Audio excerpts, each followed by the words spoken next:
ilmunya laki-laki, Pak Ibu, itu laki-laki kalau punya masalah dia tidak mau curhat, dia tidak mau cerita, dia mau simpan dalam-dalam, dia mau selesaikan sendiri. Karena laki-laki itu tipenya pemimpin.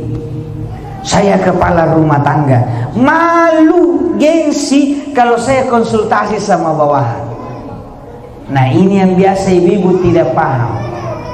Jadi begitu suami pulang kelihatan murung, wih, kayaknya ada masalah ini dari suami.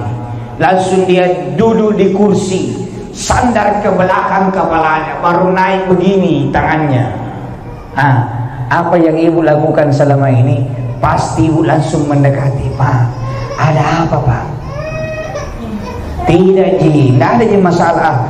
Jangan bohong Pak, masa tidak ada masalah tanya begini.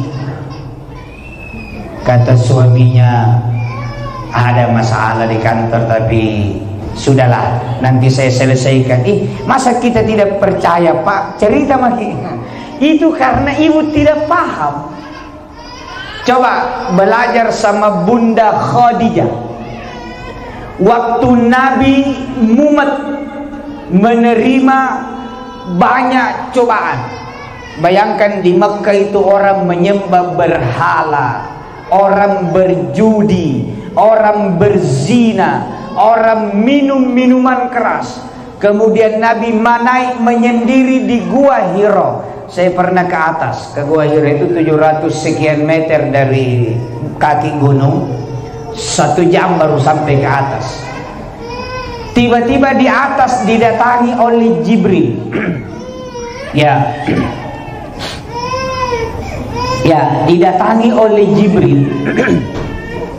Ya, mungkin mau digendong dulu tahu.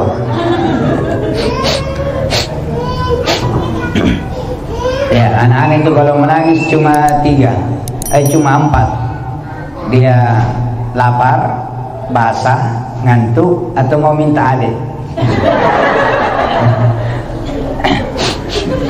Jadi didatangi Jibril, kaget karena ini Jibril yang datang sudah mumet urusan Nabi di Mekah. Datang lagi Jibril memaksa-maksa lagi, ikra bacalah. Jadi dipaksa sampai Nabi dipeluk sampai sesak napasnya. Nabi pulang. Begitu Nabi pulang sampai di rumah, wajahnya pucat, badannya gemetar ketakutan. Lalu dia berkata sama istrinya, "Zammiluni, selimuti saya." Apa yang dilakukan Khadijah? Nah, Khadijah peluk suaminya, baru dituntun masuk ke kamar. Sampai di kamar diselimuti oleh Khadijah. Lalu Khadijah keluar, tutup pintu kamar, baru di luar kamar berdoa, "Ya Allah, Engkau lebih tahu yang terbaik untuk suamiku." Itu istri yang benar. Kalau kita kan tidak. Kalau dia lagi pusing-pusing, kenapa Pak? Apakah sebenarnya masalah? Ini yang membuat suami ini naik tensinya 3 kali lipat. Dan pasti begini. Dan tahu kalau wanita di Bangkau, karena perempuan itu, ini untuk bapak-bapak ini, kasih tahu juga suami kita, atau kasih nonton YouTube. Nah, itu bapak, ibu-ibu, kalau ada masalahnya, dia akan tenang kalau dia ceritakan semuanya keluar dari mulutnya. Nah ini biasa juga bapak-bapak tidak tahu. Dia pikir kayak dirinya kalau ada masalah dipendam. Makanya kalau ibu-ibu menangis pasti bapak-bapak bilang, "Begitu lagi menangis nih. Sudah mau berhenti mau menangis, lap itu air matamu." Itu karena bapak-bapak tidak mengerti. Padahal perempuan itu kalau menangis jangan dilap air matanya. Karena melap, menghentikan tangisan istri itu adalah sakit sekali.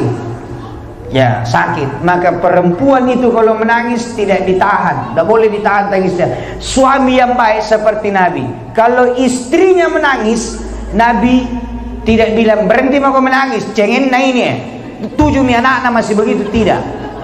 Begitu istrinya menangis, Nabi siapkan wadah air mata.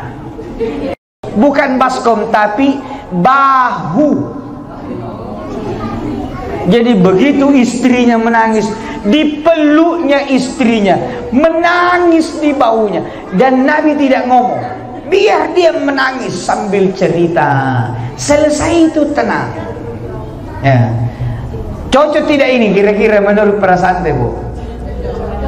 Ya. Kan biasa kalau ibu baru ngomel, pergi suaminya di warkop, terpaksa ibu paus.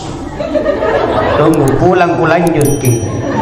Jadi kita rumah tangga itu bagaimana mau bahagia, tidak ketemu ilmunya, tidak ketemu. Karena perempuan tidak tahu sifatnya laki-laki, laki-laki juga tidak ngerti sifatnya perempuan. Perempuan itu habis masalahnya kalau dia sudah ungkapkan. Maka suami yang baik, jadilah pendengar. Coba begitu pulang suami, istri bilang, weh Pak, capekku, banyaknya cucian ini hari, belum lagi selesai ku jemur, menangis lagi acu, nabi rabi celanana. Sudah itu kupelki lagi dalam lantai, weh capekku. Kata suaminya, ini suaminya sebenarnya maksudnya baik, cuma karena tidak paham ilmu. Weh, bagaimana kalau kita cari pembantu? Menurut suami bagus ini, tapi salah. Istrinya bilang, jadi selama ini pengen kerja aku ini kau anggap pembantu saja. Kau anggap yang saya lakukan selama ini selevel dengan pembantu. Buktinya begitu saya mengeluh, kau mau ganti dengan pembantu. Bukan itu yang diharapkan perempuan. Kalau perempuan mengeluh, weh Pak, seharian bayar sesahu, nah kan rewelnya lagi aco agak inflation, rewel sekali. Suaminya bilang, saya beruntung sekali punya istri seperti kita. Saya tidak bisa bayangkan kalau istriku tidak seperti kita, weh sesahu kalau pulang. Saya berharap kalau nanti kita masuk surga dan levelnya tinggi, mudah-mudahan kita bisa panggil juga saya naik ke level itu. Pasti nalupa capek nalupa. Tapi jangan kasih tahu suami itu, nasesah ini kalau natagi rahasia kerja terus nanti di rumah.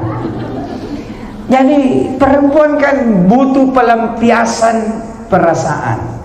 Kalau laki-laki tidak. Makanya kalau bapak-bapak punya masalah, jangan dicecar.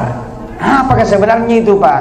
Masa kita sudah 5 tahun makin menikah, masa tidak mau kita terbuka sama saya? Bukan tidak mau. Kalau suami ngomong, gengsinya turun, kepala rumah tangga ini. Maka kalau suami ada masalah, biarkan dia diam. Nanti pada waktunya dia akan bilang, Ma, sebenarnya itu kemarin ada masalah besar di kantor.